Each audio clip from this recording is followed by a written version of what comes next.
And This meeting is being recorded. yes, it is. And welcome. Yay, we made it. We did. We have arrived and we keep arriving. Don't we? It's amazing. That's a good thing. How wondrous. Just keep growing and changing. Figuring it out moment by moment, but we're here together to continue to play and connect and grow and awaken our creative energy. Right. Marva, I love how you put it with a life creating. Yeah. A life that we are creating. I had this aha, this moment that we're both the artist and the art, both creating and being created. Oh, I should write that down on my new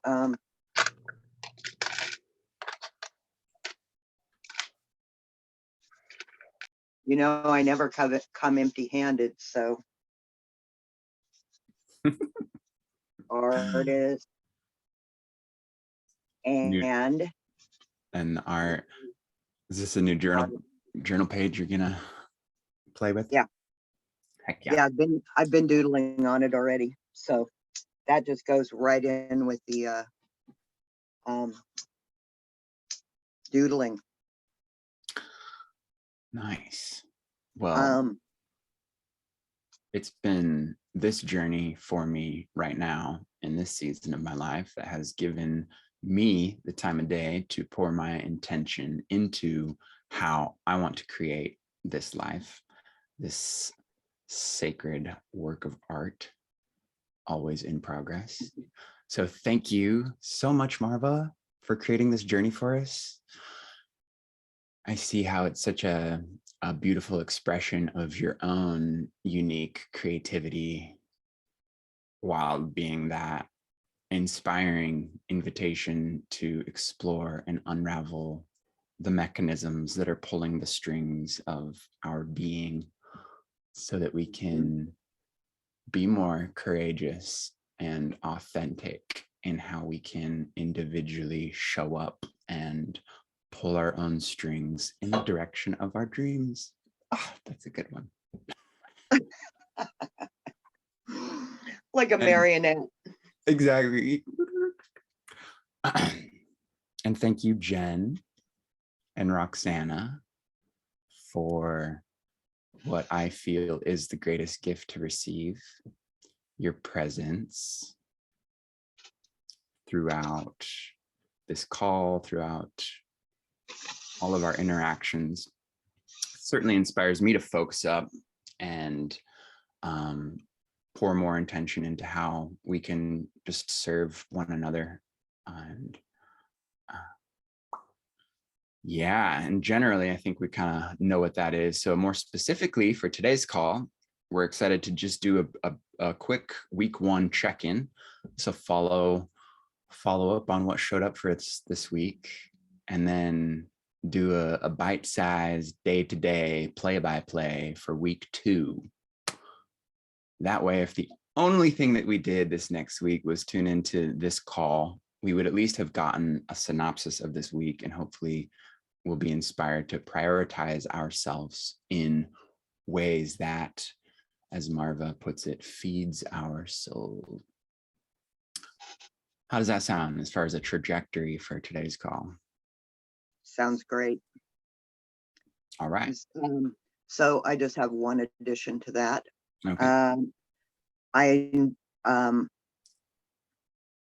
invite you to have your journal with you, or any sheet of paper that you happen to have handy, and some form of color making. And then I always like to go everywhere with a black pen of some kind. I like these the fine tip Sharpies because they You can get them to make a fat line, but you can also get them to make a skinny line if you don't mash the tip down too much.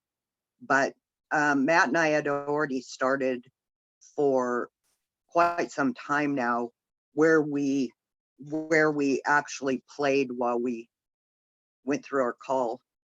And so rather than trying to set up an obstacle in the middle of our call by stopping and getting an exercise that we could all do, we can just play through the whole call unless we're bringing ourselves into the moment or, you know, whatever. That feels more free to me. That feels like something that we can do and still be creative in the process without the interruption of trying to follow rules in the middle of what we're, you know, it's easier just to doodle and play while you're talking than it is to be structured. And Matt knows, and I'm sure that you guys have gathered by now, I'm fairly unstructured. So, yeah, but I do love to just doodle and play. So I thought maybe you would just join me for doodling and playing while we talk about our week 1 and week 2. So that will be, and I don't know about you guys, but I had a blast doing week 1. This is the first time I haven't been writing as well as doing the journey. So I actually got to do it without being constricted to a smaller amount of time. So I actually got to play for a long period of time, and it was fun. I have to say, it was fun and informative too. I have to admit. Yeah, just, you know, new observations.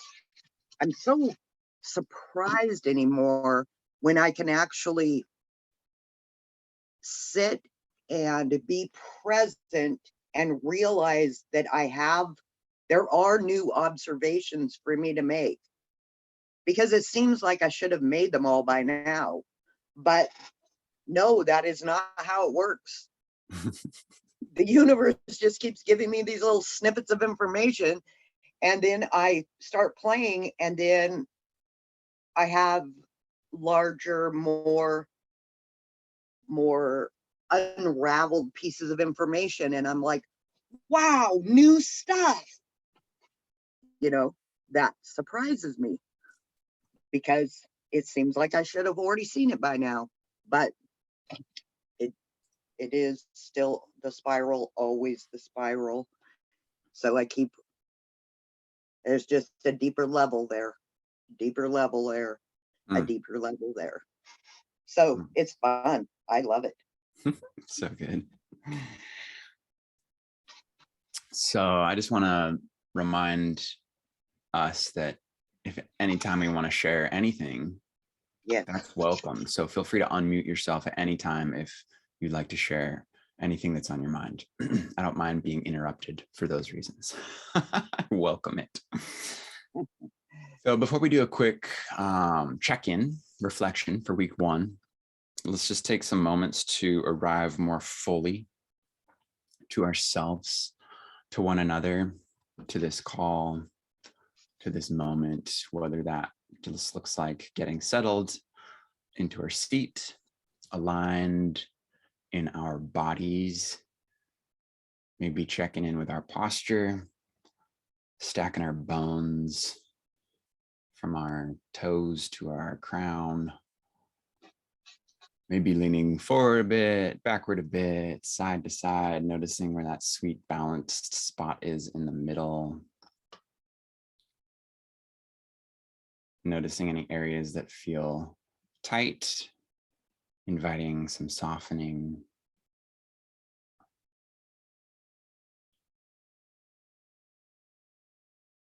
Maybe there are parts of your body that aren't engaged at all, allowing those areas to help support balanced alignment. If they want, I feel parts of my body right now that just want complete rest. And that's okay too. Nothing is off limits. We're just following what feels good. Using our body as an anchor helps clear the mind of its incessant chatter so we can arrive more fully to this moment.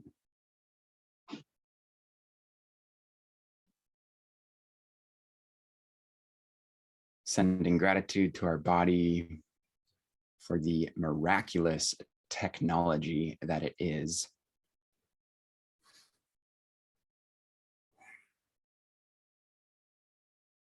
Feeling reverence for this body that holds the answers to so much that we seek.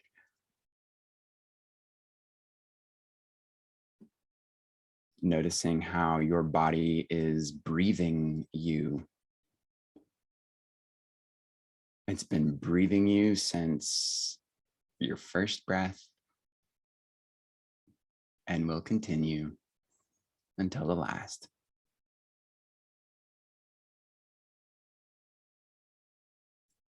Taking a deep breath in, letting the lungs, the belly, everything expand.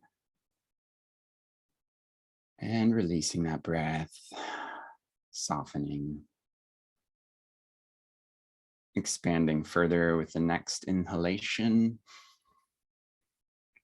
And let it all go with a sigh of relief.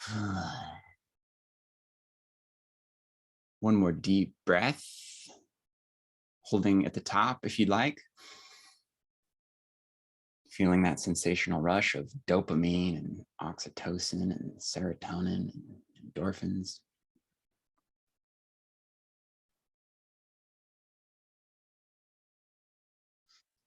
Releasing whenever you'd like, and just enjoying a moment of silence as we reflect on this past week with our theme of harvest and abundance.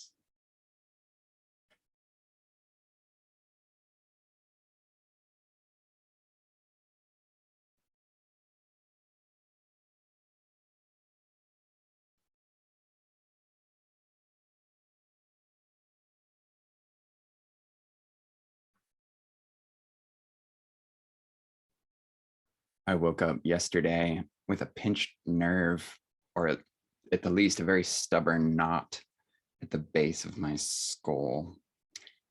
And last night I was thinking about this moment, how I'd like to invite us to take some breaths together.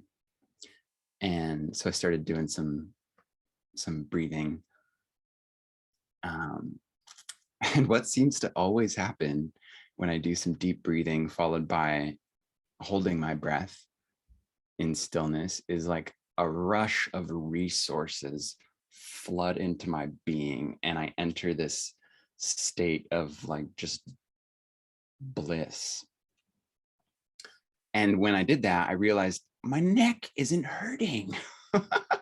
It was pretty phenomenal. So I gently started moving it and kind of putting it into positions that was very painful to do. And there was still like no pain. I literally was like, couldn't believe it. And so then that's where my critic started chiming in. It's too good to be true. And so as I started believing that, the more I started to feel the pain again. I was like, oh, okay, there's something here. So I tried it again, taking a lot of deep breaths, as many as I could until my water bottle was full. It's filling up my water. And then, first of all, I nearly passed out because I'm just blissing out of my body. But then I'm still consciously aware of my body and the fact that my neck wasn't hurting again. Like nothing was in pain. It was so cool. And then as I returned to normal,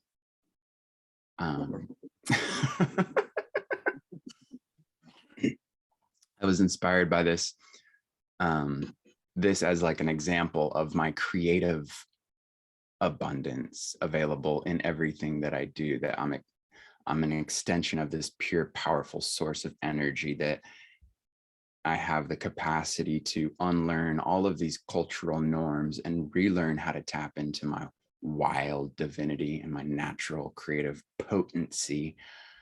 And so it was sweet to see this, not just in my breath, but in the food that I eat, in the building process of the sandcastle, in dancing, in singing, in conversations, in playing, in my art journal. In every moment, there's this abundance, this ripe bounty of creative energy that's like dormant, just waiting for me to tap into.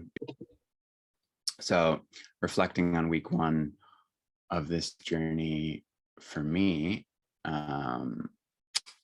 I noticed creating some boundaries for myself, not to have to feel like I need to learn like a new art medium, but rather just see how my creativity is already incorporated into everything that I do. And that with awareness of it, I then have the opportunity to be more intentional with how that creativity plays out, rather than letting it play me out from patterns or stories that no longer serve. So yeah, week one has been a pretty sweet release for me, just allowing myself to see everything as a creative medium, which I like conceptually have gotten for a while now, but just like viscerally feeling it is a whole nother layer that excites me so much, to play with more and just express and get to know who I am, so that I can be ultimately of greater service to the spiritual evolution of myself and our collective humanity. So that was week one for me. Curious. Wow. Whoa, boom. So what showed up for you guys? Any takeaways that inspired you to create differently, live differently, see the world differently? I'll chime in on that. Yeah. Yeah, that is very resonant for me as well. I feel like I was sharing with you at some point this week that I at times didn't actually feel like I had time to show up for 15 minutes in the morning. And I was happy that I showed up later in the evening, even though I was tired, and even if it was just for a moment. But I recognized that because I didn't have time to get there because I had to prioritize other things, I just brought in that sense of presence, like you were just talking about, as much as I could throughout the day. And just recognizing how creative I can be in any moment.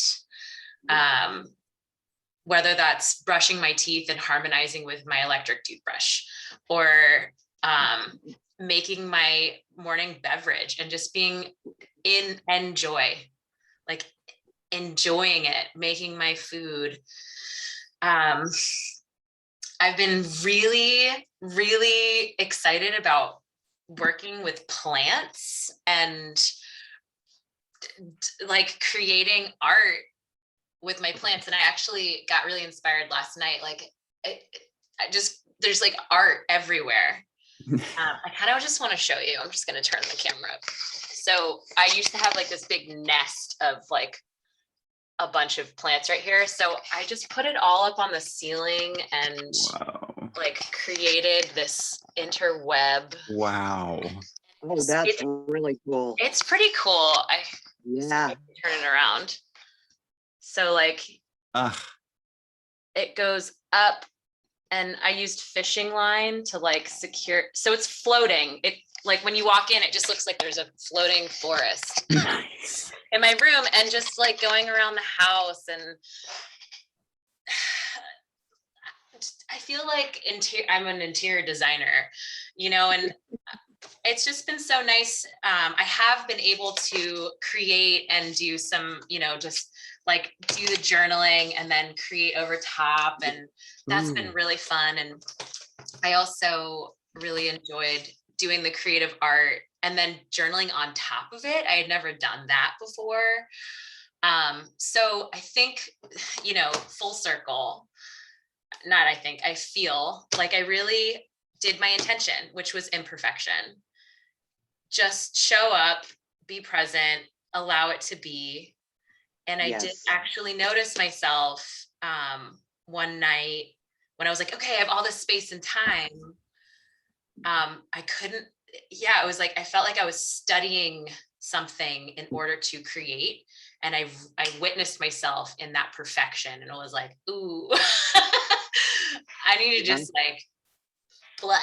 do something, like play. So creating play in more of my life and interweaving it into, the masterpiece that is life, to be in joy. Just, it makes life so much more fun to just play and create and not worry so much. Yeah. That is the whole idea right there. Between you and Matt, you have now covered the entire encyclopedia of a beautiful creation. 2 high fives, 3, 5, 10. It's astounding. It really, I mean, you would think that I wouldn't notice anymore whenever but humans have a tendency to bounce back and forth between a conditioned, labeled programming and the joy that you're speaking of, which is just finding the creative in whatever you're doing. And we bounce back and forth between these two notions of, is that the way I'm supposed to be doing this? Well, who wrote this encyclopedia of how we're supposed to be doing this? Because I don't think it exists. I haven't found it, and I've been in a lot of bookstores. So I'm gathering that there really truly is not one. And that if we can be creative making soup or holding a conversation or making the decision to sit, that's a creative act right there. Yeah. Because it doesn't come naturally to our conditioned mind to just sit. It's always yakking in there. Shouldn't you be doing something? Yes, I should be playing. That's what I should be doing. So here I am. I'm going to sit here and rest until I decide what I'm going to play with right now. It is miraculous to, just as Matt said, be both the artist and the art. And that's really all there is to the whole deal, is just the prompts to do that, where whatever you're tackling. I did want to show you my beautiful paper, because that is some fun. Look at that. You embedded little flowers and seeds in it? Yeah, dill and status that came in a bouquet that was for my birthday. Saved and so oddly enough, I mean, this is the craziest thing. Like 4 months ago, my mom went through all of her paper and she used the paper shredder and she shredded 2 giant bags of paper. And my first inclination was to rat hole that down here in the art room. And then I'm thinking, oh man, that's going to take up so much room. And look, I already have, my whole art room is full of rat hole stuff that I haven't done anything with. So, okay, so I let one of them go, but I saved one. I made a compromise. This paper is made out of the recycled shredding. But it feels so, I don't know. I don't even know how to describe it. there's a feeling to it that is unlike picking up a piece of copy paper. Yeah. This feels so hard and crisp, and this feels like you should wear it somehow. Ah, I don't yeah. know. But it was a blast. So I had, so my son made the paper press, and we made a bunch of pulp, and then we spent the day playing around with paper pulp, and this is what we ended up with. Beautiful paper. Ah, it was so fun. That's just a sideline. I feel like Marva, you're kind of nailing it for me. It's like, what's the medium we want to play with, and make all of it a part of the medium and be in the medium with at any moment. Yes. Yeah. It gets a little, you know, you have talks with yourself all the time. Like, I look around my art room right now. I've got antique wood, these things. I've been packing these things around. They're craftsman, what do you call them? Vices. But they're beautiful. Just to look at them is just, they're just beautiful pieces of equipment. And I can't get rid of them just because they're beautiful. And maybe sometime I'll, you know, glue together a table and have to have giant, giant vices to hold the thing together. I don't know. But then on the other hand, I say, wow, you know, I literally don't have to go anywhere to literally be surrounded by 90 different creative possibilities, because I have stock. You know, not everybody gets to fill an entire room full of junk, but and junk is a subjective term, you know. Is it subjective or objective? Subjective, I believe. But anyway, yeah. So I dug out my bin that says paper making on the front, pulled that sucker out, got out the blender, got out that, because I don't advise you use your smoothie blender for making paper. No, don't try this. Don't try that.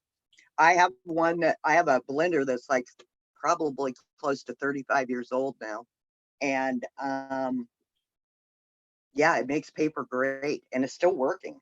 So until something happens, it's going to continue to do the work. But all of these things were promoted by just showing up for my 15-minute creative practice. And I didn't do the same thing every day, you know. In fact, I switched to watercolors. But I have a question for you. okay. Is it okay to interrupt you? Oh yes, definitely. Please. So something I noticed was I was craving certain mediums, and I noticed myself being like maybe bummed, and then having to like, okay, I'll just go to the colored pencils. But one thing that I'm planning on getting is watercolor paint. And I was just curious, is like, I have this watercolor Beautiful journal, and yep. then, but I don't have the watercolors. And can I just water down acrylic and put it on here? I mean, obviously I know I can, but is there something distinct about watercolor paint? Yes. So let's take this for example. The pigment is condensed. Okay. And it doesn't require a binder. And so without that binder is what makes the watercolor transparent. So the acrylics have that plastic binder that's actually holding it to your page. So what you're in a sense doing when you water it down is you're watering down the pigment, more than you're watering down the binder. So it's fun to play with. And what you end up with is kind of a washed out, you don't have enough pigment to actually make a statement like you do with the watercolor.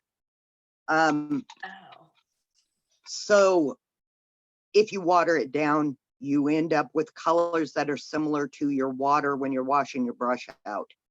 You know, there just isn't, it isn't enough pigment in the acrylic paint to sustain the pigment on the page. But it's fun to play with, and I've done it, where you just really get something really washy. And also one thing I will tell you, you have the same kind of journal that I do, and our paper doesn't hold, the paper itself doesn't hold up real well to really heavy loads of water. Okay. So even though it says, does yours say watercolor on the front of it? Yeah. Yeah, mine's a mixed media, so you actually have heavier paper than I do in that particular journal. So you can get away with a little bit more water than I can. I mean, you notice that the pages start to wrinkle, you know, yeah. That's my favorite. Yeah, that's literally my favorite journal, the one you have in your hand right there. I think mine's bigger. Yeah, I think that we should. Oh yeah. Oh, look at us. Okay, cool. Wow. They should let us do the commercials, actually. Oh my God, amazing. Yeah, they do make really great paper. But anyway, that's my take on the whole thing is you'd be better off going and getting a little set of Crayola watercolor, which that's all I used before I got this this set right here, was just whatever the kids had left around. And there is more pigment in these squares, so you get a more vibrant color. But the Crayola works beautifully. Okay. They don't put a lot in. They don't put a lot of stuff in it. I mean, you blow through them pretty quick, but they're what, $3. So, you know, it makes it accessible for people to just have a watercolor medium there to play with if that's what they want to do, is play with it. I like playing with them personally. I am not a great watercolor artist. I like the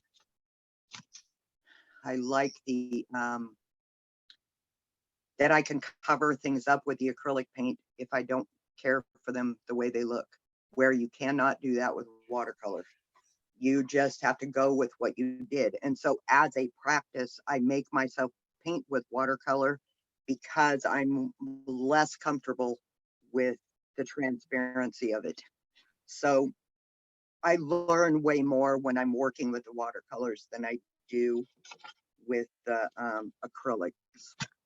As far as bravery goes, courage, bravery, and compassion, those come out a lot more clearly when I use the watercolors than when I do the acrylics. But I love both of them, so I'm willing to do pretty much anything. Anything. See? Ooh, that's a nice one too. That has a lot of purple in it. Anyway, I'll stop talking now. I just had a blast. Thank you all for joining us. Oh, so fun. It was. It really was fun. I'm impressed.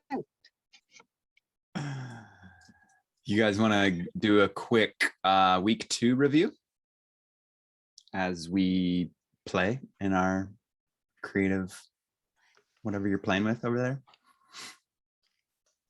Yeah.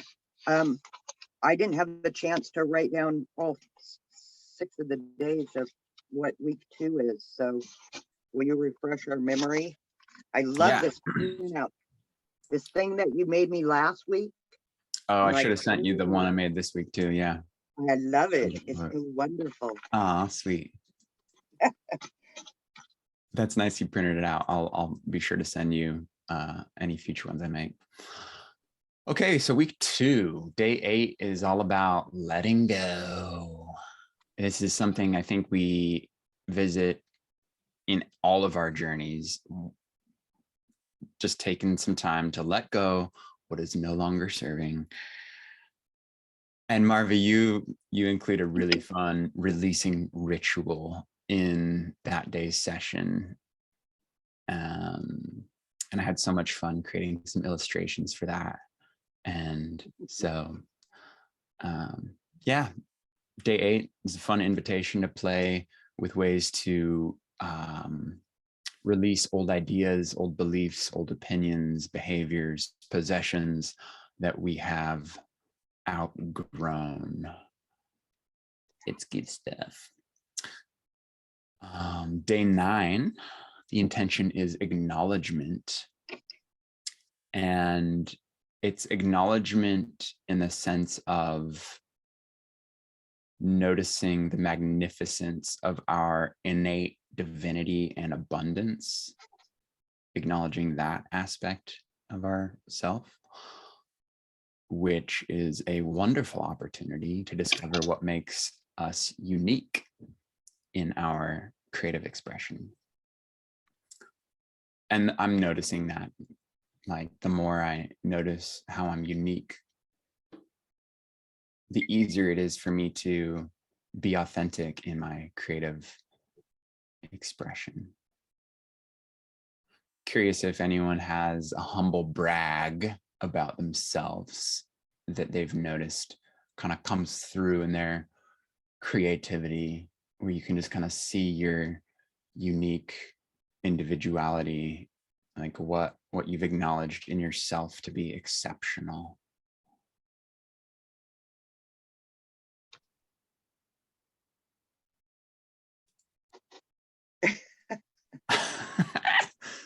I'm curious, do you have something to share? Me? Yeah. Yeah, for sure. I have a very unique situation in that, like, I built the home that I live in. And so as I'm building this other home that I'll likely live in, I have this such a unique experience of observing the way that I live and my environment and my home. I've like hyper focused on it so much that when it comes to doing the kitchen countertop, there are the ways that everyone does it, but then there are the ways that I want it because of how I live in my home. And so it's fun to see all of these ways come through in that creative project. Like, what do I want actually? Yes, I can go through and just do it how everyone else does it and buy the materials that are readily accessible at the big box home improvement store. And it would have been done last year if I did it like that cookie cutter way that everyone does it. But I have way more fun and learn so much more when I take a second to tune into like what I actually want ultimately, and then how I want to spend my time creating, as an example. So that's cool. That's been fun. Beautiful cabinetry, by the way. Your I can see where you're going to put your sink. Is that other hole for the stove? Yeah, the induction burner. Yeah. Beautiful. Oh, that's going to look nice. Yeah. And it, the thing is with that thing is like pretty much everything I do is always a first time. So I'm like, oh, well, tracking how I use my tiny house, I put my washed dishes kind of like up and behind the faucet to dry. And so my countertop just gets soaked. And so like, okay, I'll put a towel down now. But like with the sandcastle, I just carved at first like rivers that slope down into the sink so that it just drains into the sink. But it didn't look like a river. I was gonna pour like blue resin. It just kind of like looked like a hack job that didn't really translate. So I was like, okay, I'm gonna turn these rivers into mountains. So then I got like a topographical mountain landscape and tried to transpose it onto the countertop so that I could chisel out like a mountainscape that drains the water. And that also looked like just this disgusting hack job. And now I'm to the point where I've like chiseled so much of my 2.5-inch countertop down that I'm like, I gotta figure this out quick, or I'm gonna be like, I'm not gonna have any countertop left to incline. And so ultimately just ended up going with like a smooth decline into the sink, because like what I had tried a handful, like I did so many iterations of like it that just didn't work. But I love how it looks now, just kind of simple and clean. Yeah. That's the picture that I got in my mind, was like a Zen trough. A Zen trough. Zen trough. Yeah, they're just like a receptacle, open, half circle receptacle. And you see them a lot when you see the pictures of a very stark spaces. I don't live in one, but I love the simplicity of that. Just that curve, that simple curve with maybe 4 feet. That's basically what I'm talking about. So basically what it is a trough behind your faucet. Yeah. That makes its way into the sink. Yes, exactly. Yeah, that's cool. Yeah, that's cool. I was gonna add to it so that it is more of a trough, and you can actually like has slats to like hold dishware, and like, because now if you put a bar of soap on there, it's just gonna fall into the sink. Slide. It just goes down the slide into the sink. So that just opened up a whole new array of creative potential. It's endless. It is endless. It is What's endless. the medium? It's endless. Yep. Yeah. And that's the beauty of it. And I applaud your courage. Thank you. Oh my God. I wouldn't be able to do it if I was like being commissioned, unless I was like truly a seasoned artist in this sense, where someone would trust me and whatever. It's just really nice to be able to take my time with it and build it for me. And I'm not on someone else's clock or have to like please someone else with it. It's just for me ultimately. Right. So I think that really allows me to drop into my creative play. That you just nailed it for me. I feel like I've been trying to create a lot this past week and a half, 2 weeks for someone else, and making sure they are going to like it and what they want, which I just noticed when that person was like, hey, I trust you, just do the thing. I was just like, ugh, thank God. Actually, a little part of me was just like, oh, I hope I get it right. But then it was another part of me that was like, I felt like I had creative freedom. Yes. And that's what it sounds like you're talking about. It's just like creative freedom just to create. Yeah. Where can I allow myself more creative freedom in my own process? You asked a question, our like uniqueness. I tend to be very detail oriented. So I would say, you know, I've been talking about imperfection as my intention. And I think for me, I can also witness myself, and well, it's one of my greatest strengths too. I'm really good at being very meticulous, and in that is meticularity a word? I'm just going to make it a word. Meticularity. I also have really good foresight. So I I tend to like pre-plan what I'm going to put on a canvas and, you know, pause a lot. It takes me time to like really think and not think, but feel and orient. And I also, again, like will witness, like I could just let go a little bit more and be a little more free and not have to worry about it. But it is also a great strength for me. I'm obsessed with light. Cool. Yeah. Light in what respect? How it plays on the canvas? Yeah. Like the layers, perspective, super into photography. And when doing a piece of art, I think light is so important because that's where the perspective is. That's what we take in. That's what we absorb into our experience is light. Yes. And so understanding that when we're putting it onto a canvas, you know, but even just hearing myself, I'm like, oh, I'm pre-planning a piece of art versus just playing and not giving a shit what it looks like. Yes, exactly. That is how I gravitated towards the abstract, is because of that. I can take a beautiful picture with my phone of, let's say, an orange or my great grandson or whatever.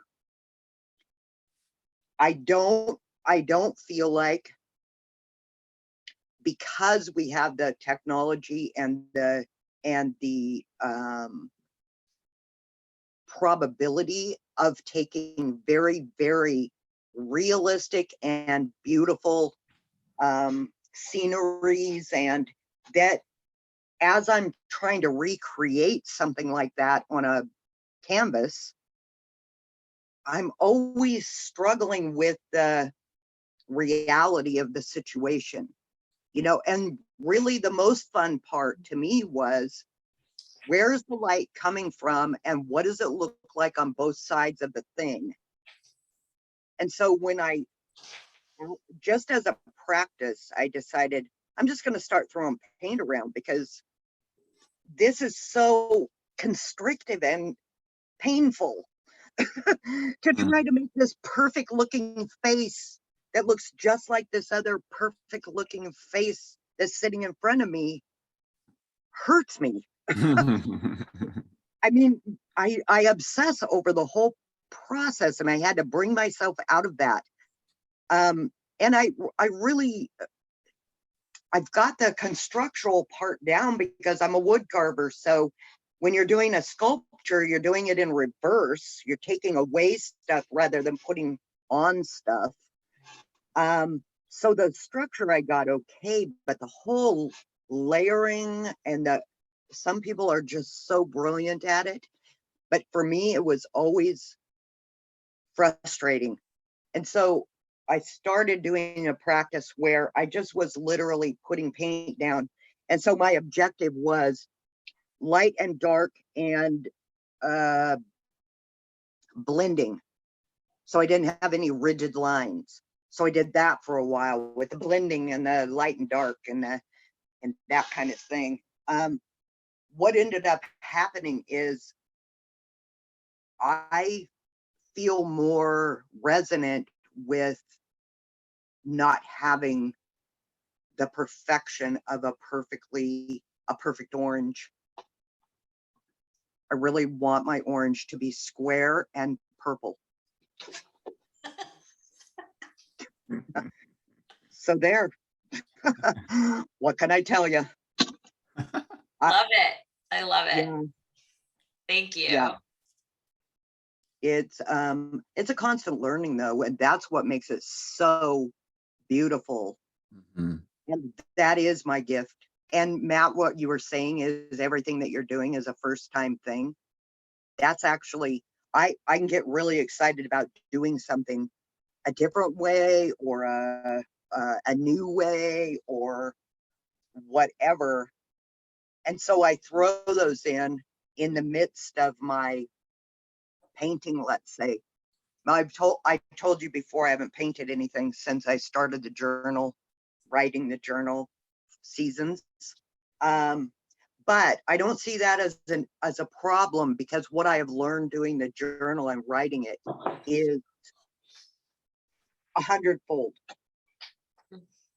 So, Yeah.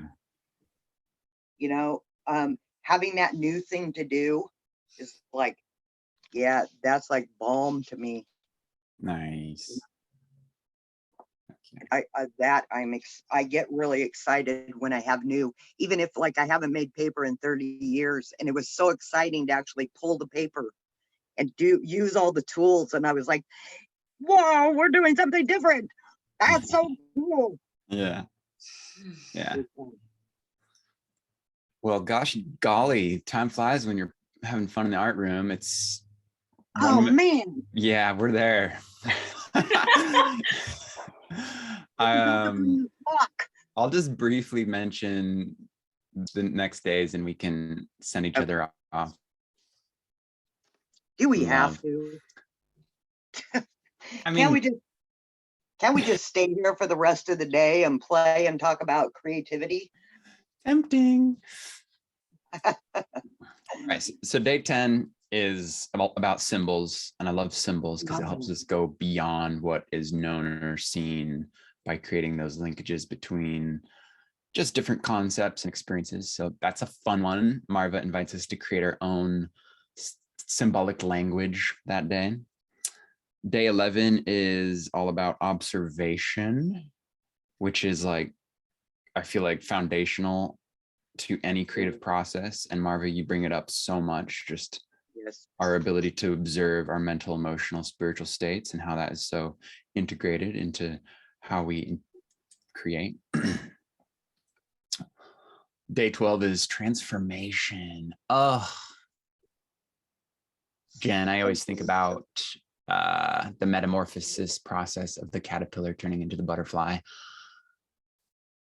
Can you share briefly how that works?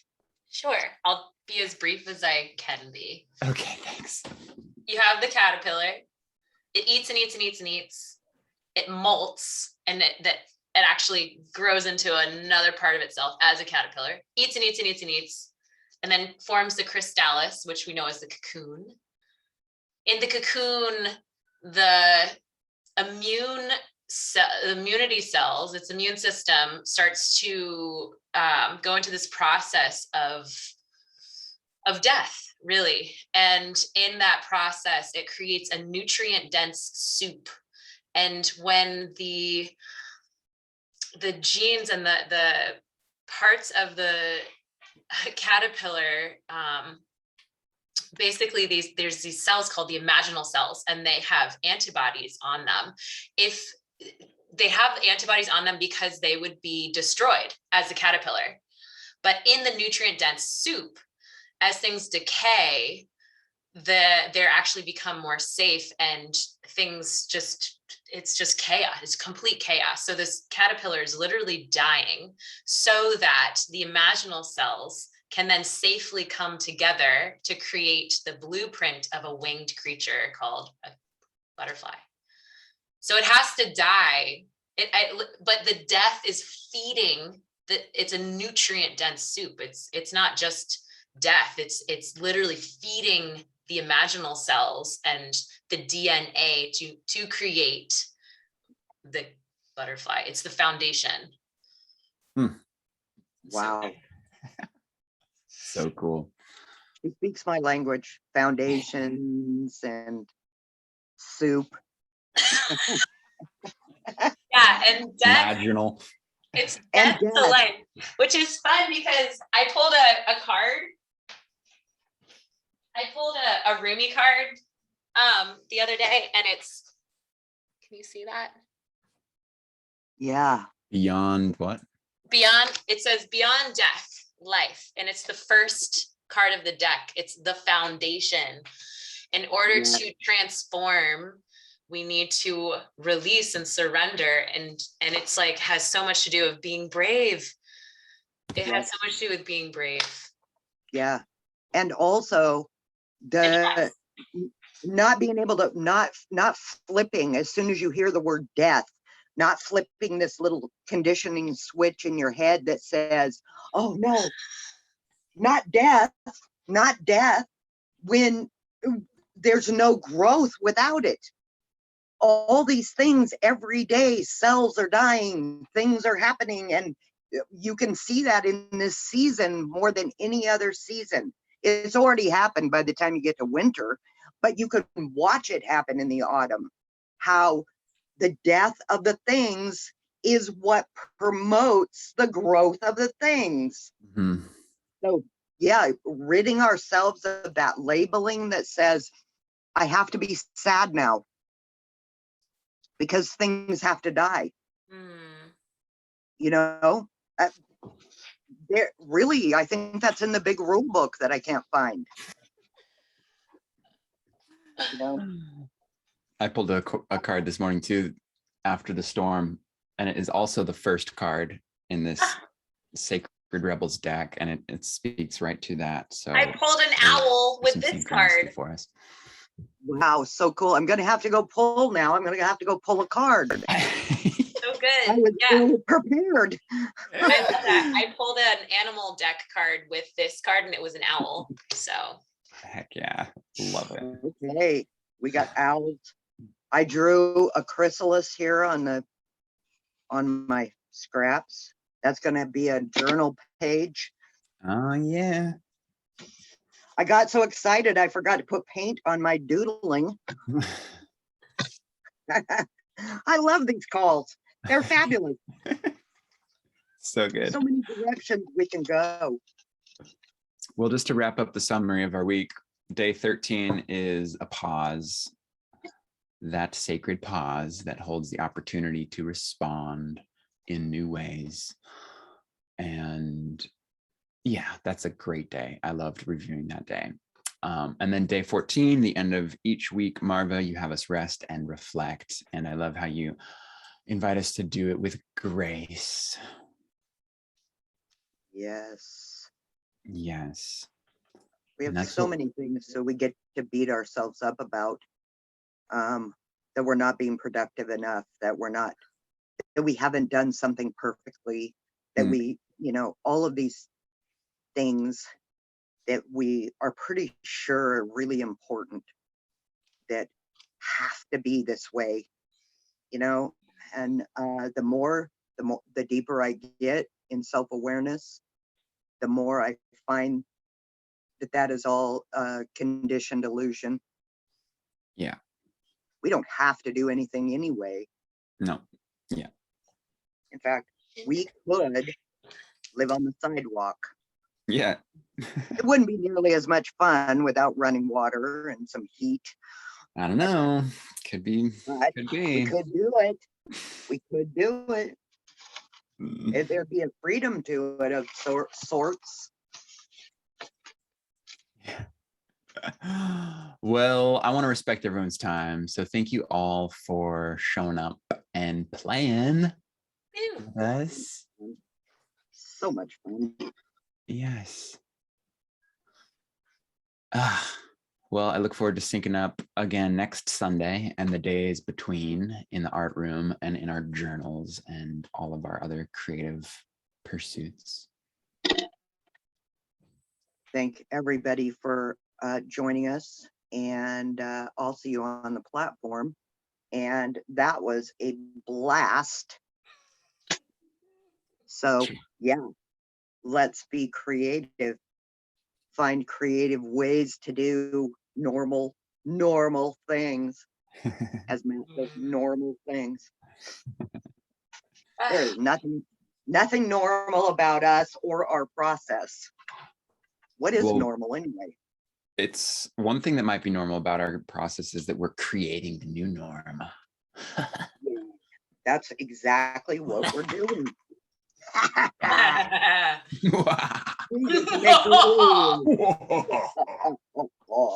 Writing it down. I just want to thank Roxana for your presence. What are you doodling on, Roxana? Can we see? Ooh, wow. That's playful. Can't see her. Why can't I see her? Why can't you? I don't know. There we go. What's even better is I use there smelly you are. markers. Yes. Belly markers. Mr. Oh, I love Sketch it. smelly markers, so it smells like a fruit salad. Yeah, that is Creating fun. the norm. Yep. Yeah, I've had an interesting week, so this was fun. So good to see you. Yes. Good to see you too. It's good to be Okay. able to see. Oh, Yeah, I've been in the dark all week. Glad you came out into the light and joined us.